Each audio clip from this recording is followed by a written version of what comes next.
আসসালামু আলাইকুম, সবাইকে ঈদের অনেক অনেক অনেক শুভেচ্ছা। তো এই প্রথম হচ্ছে পর্তুগালে আমি ঈদুল আজহা উদযাপন করছি। আর কি কি রান্না করেছি আজকে, মিষ্টি হিসেবে হচ্ছে এই যে ক্ষীর মিক্স রান্না করেছি। তারপরে হচ্ছে এটা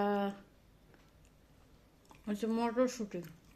জিন্দেগিতে এত বড় মটরশুঁটি আমি দেখি নাই, এই প্রথম এত বড় মটরশুঁটি দেখছি। এটার নাম হচ্ছে হর্তা বিন।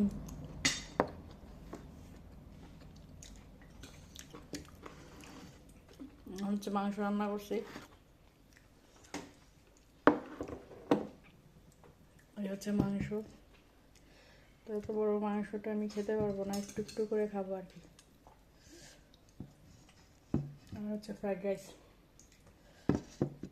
কই রাখবো, এখানে। এই এবার আমি খাই।